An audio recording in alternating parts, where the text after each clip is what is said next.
A month ago, I released an episode about the eMachines eOne, and yeah, Apple sued them. But since then, I've gathered some new information I want to share with you, and I found the elusive mouse.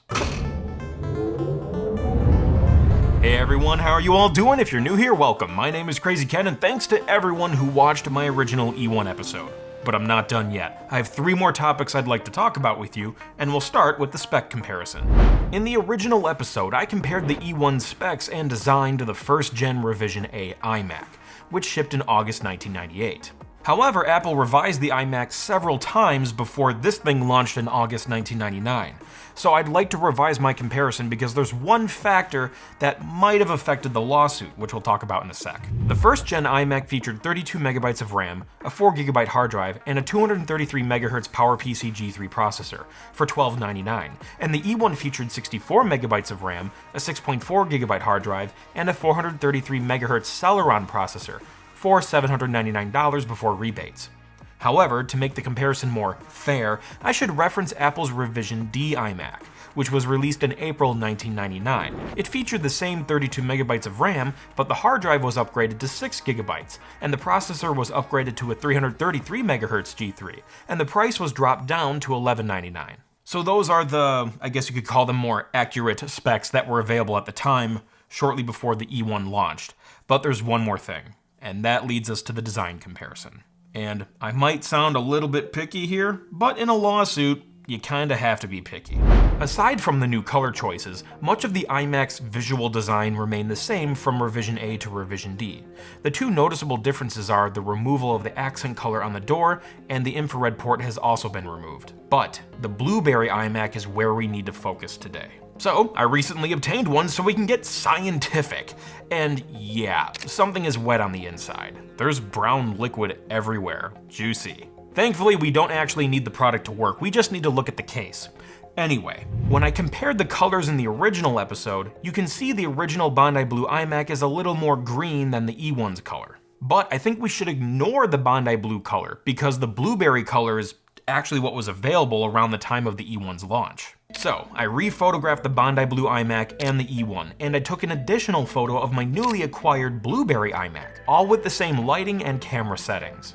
And we can see the eOne's color is nearly identical to the Blueberry iMac color, even more similar than the original Bondi Blue.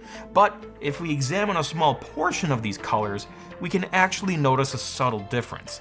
The eOne's blue looks slightly more saturated, but in the end, that still wasn't enough to convince the courts. Now this begs the question, which iMac color, if any, did eMachines use for inspiration? I can't find the official records on this case, at least not yet, so I can't say with 100% certainty. And let's not forget, manufacturing lead time also plays a factor.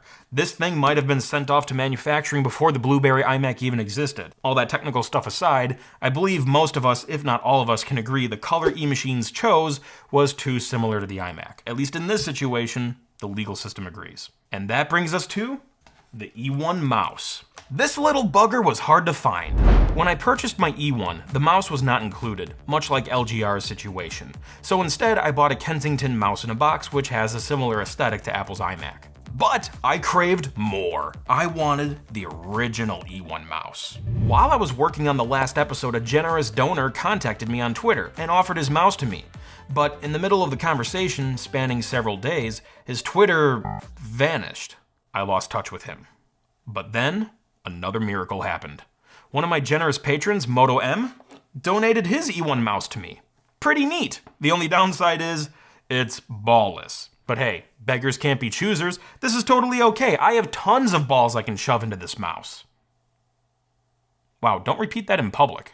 The eOne mouse design is more original, and actually very different from Apple's. It's probably a good thing eMachines didn't borrow much inspiration from Apple's infamous Puck mouse because, well, it's one of the most ridiculed mice in history. Its small circular shape made it kind of uncomfortable to hold. I mean, heck, Apple even discontinued it after only 2 years. We got the coolest mouse on the planet right here.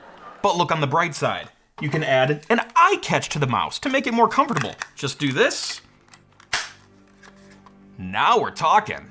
Anyway, the eOne mouse's translucent white and blue is similar to Apple's, but everything else is different. The shape is an oval instead of a circle, and it's taller, giving the user a palm rest, and it connects to the computer via PS2, not the newer USB standard. Also, it has a right click, unlike every Apple mouse until the Mighty Mouse in 2005. It also featured a scroll wheel, another handy feature that Apple didn't implement until, again, 2005, for some reason. And the scroll wheel also functions as a center click. But I will say, the click on the eOne mouse is just not as satisfying as the Apple mouse. The eOne mouse is just a little more resistive and gummy feeling, but again, you get many more features with this mouse compared to this thing.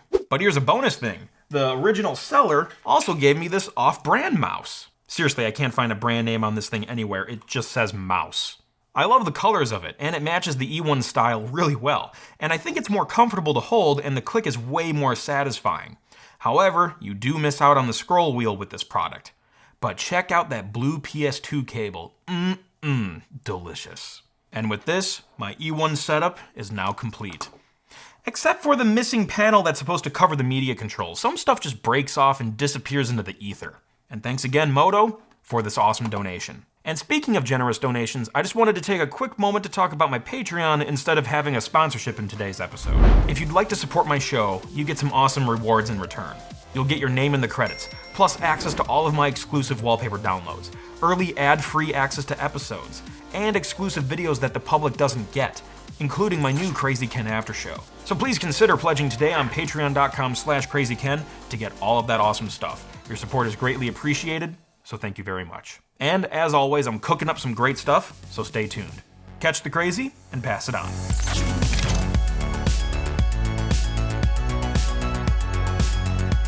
Dad, what was it like back in the day? Son, back in the day, we had some balls. Gross.